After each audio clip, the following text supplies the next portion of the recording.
Hi guys, I was a year clean and sober on Sunday the 1st of December 2024, and I thought I should do a bit of a little video about that. I've put a couple out on Facebook and that, but obviously I only get a minute and a half to talk there, and I've sat here pondering, what does that mean to me?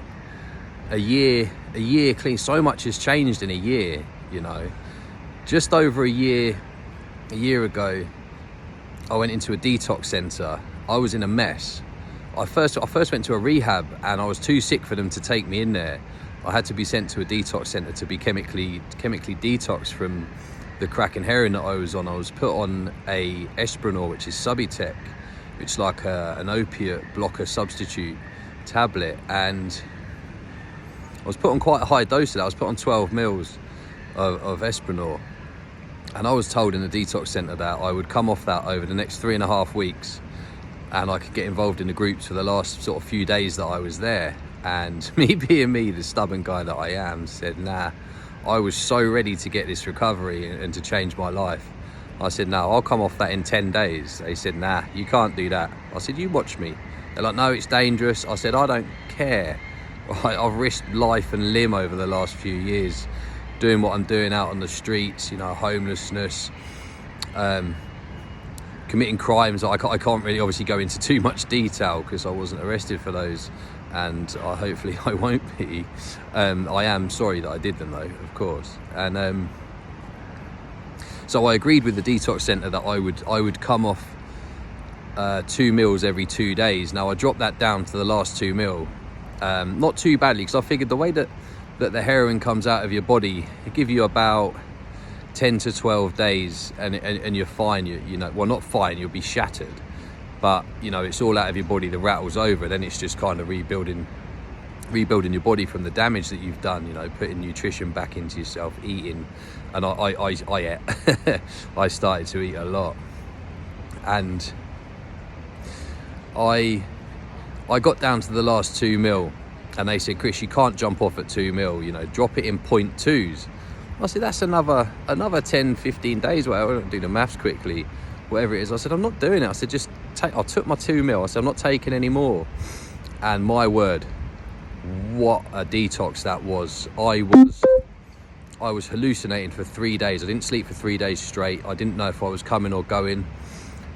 I was caught talking to people that weren't there by the staff many times. Chris, who are you talking to? I'm like, oh, that guy over there. There's nobody there, Chris. We've been here for 20 minutes. I was having a full-blown conversation with people that weren't there. I was walking into walls, thinking they were doorways. I was walking into doors that I thought were open. My toes were black. My face was bruised. 2 points. I think I woke up out of whatever sort of dream that I was in, because I wasn't sleeping. They were watching me on the cameras walking around the detox centre, and I just sort of come round on the stairs, and I'd be halfway down and I fell down the stairs, and that's how I damaged my back quite badly. I trapped a nerve in my back doing that, and I actually lost the nerve from my back down to my big toe, which is why another reason that I walked with a limp after the cellulitis and nearly losing my leg last year. But I did it, and I pushed through. No matter how hard that got, I was determined that I was never going to go back on drugs again. And then once I caught up on my sleep and the rattle was over, that rattle was about 3 to 4 days of hardcore, almost couldn't move, couldn't think straight. Like I say, I was hallucinating. I was put on antipsychotics to try and keep me calm. And I got through. I tried to catch up on some sleep the next few days, and I got stuck into groups. I made the most of the next 2.5 to 3 weeks that I was in the detox centre, and I done meetings every night, every opportunity. No matter how tired I was, I'd get to lunchtime and be, I've got another three groups to do this afternoon.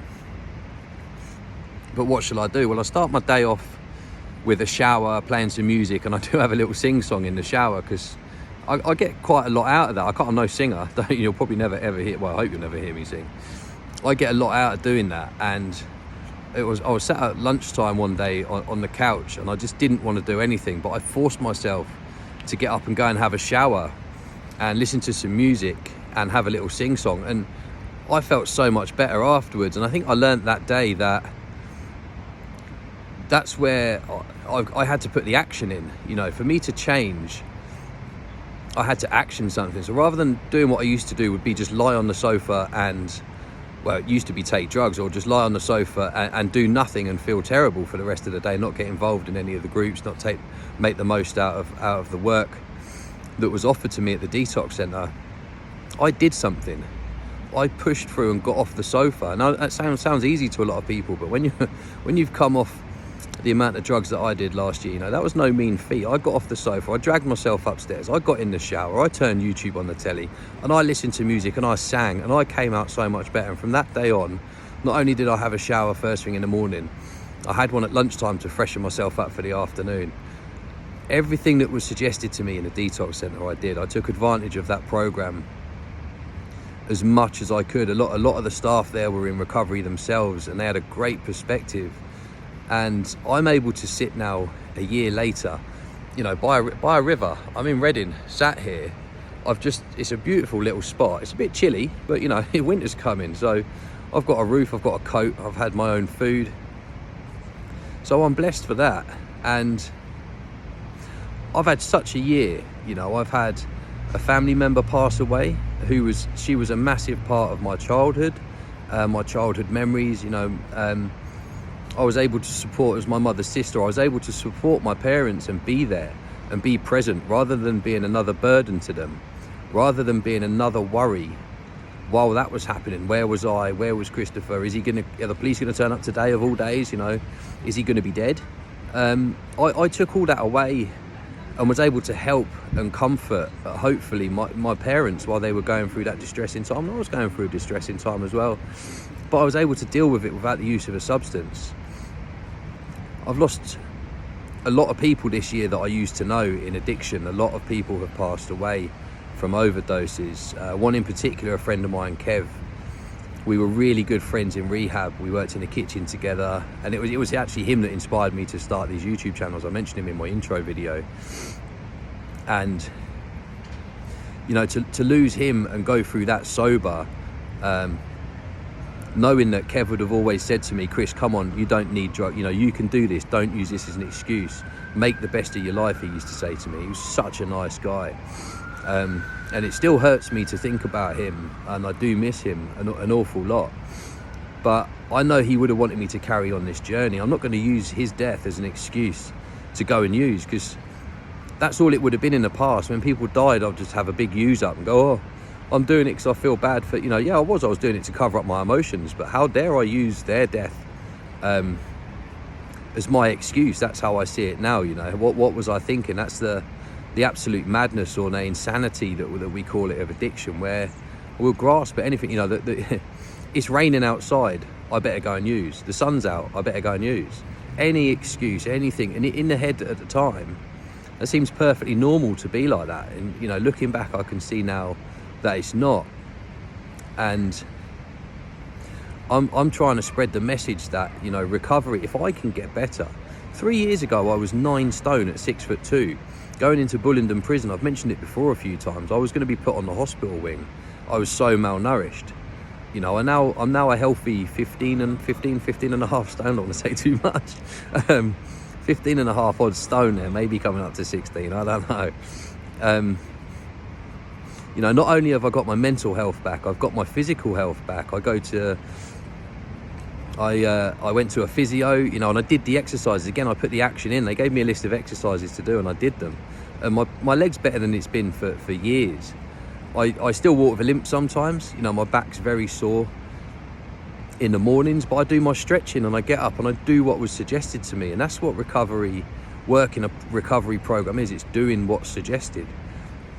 You know, it's all good going to meetings and that, and they're great, but the people in the meetings are trying to tell you what they did, so as you can take a little bit of that and go on with it. And that's why I do these shares, so I can spread what I did to get me better. You know, that's the only perspective I have, and the advice from other people. But what's worked for me is what I intend to share with everybody. And you know, a year, it's huge. You know, every time I say it, I smile.